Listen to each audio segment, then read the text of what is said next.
I want to respond to one parent, but this is assuredly on the minds of many parents whose kids have tried and not done well enough on two SATs in a row. And question, boy, is this just too challenging on test day for my kid? Well, first off, you're only looking at two data points, not enough to make a conclusion that, boy, my kid is not a test day performer or can't rise to the challenge. Two data points, one of which may have been done without much study, the second with study, but had a bad test day. And there's lots of reasons for a single day not going well. Four data points makes a little more conclusion-like stuff. Now, so that somebody doesn't have to go to a fifth test and can make the next one the great one, the ending one. Here's a couple hints. Number one, simulate the conditions of the test as much as possible. Now, we try to have our practice tests on Saturday mornings. Sunday mornings will do just as well.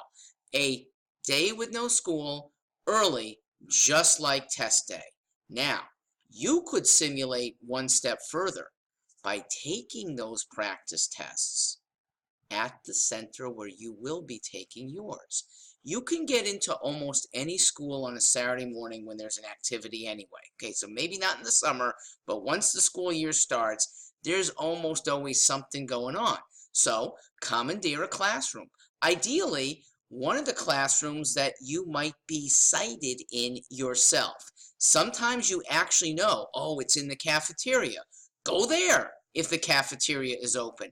And even if this isn't your home school, get permission to go there. Used to be easy. You could just walk in, but security consciousness now takes over. So you probably need to contact a school official to say, I will be at your center on test day, Saturday, September 19th.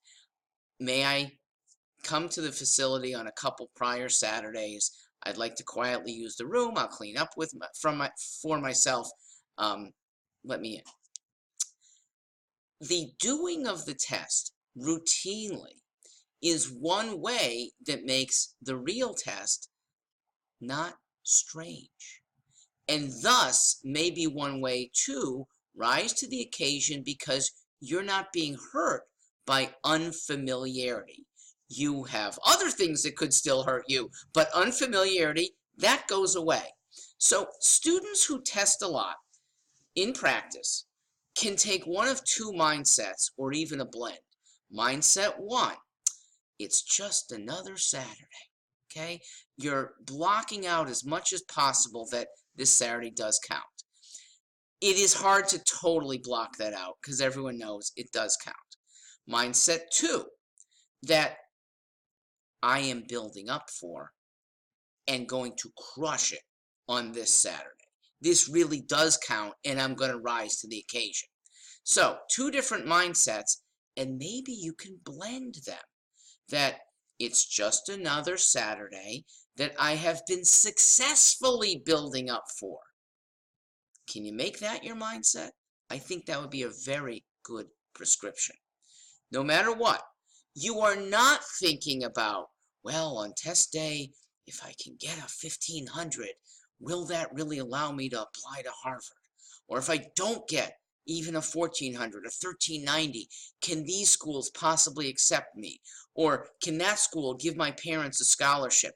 These are consequences of the test.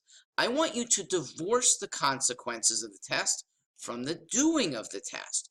You know how to do the test. You've trained yourself in how to eliminate certain answers, what to look for in other answers, how to stay focused on a long reading passage. You've built up your vocabulary. You've built your math skills to invoke things. Even when they are new, you apply some old to some new and get right answers. The doing of the test is what you're good at. The consequences of the test you can't control, but they will take care of themselves. Do the test in the ways you have worked at and are successful at. Continue to do that minutely on test day, and the consequences tend to be very good. I'm Mark Greenstein. I hope this has been helpful.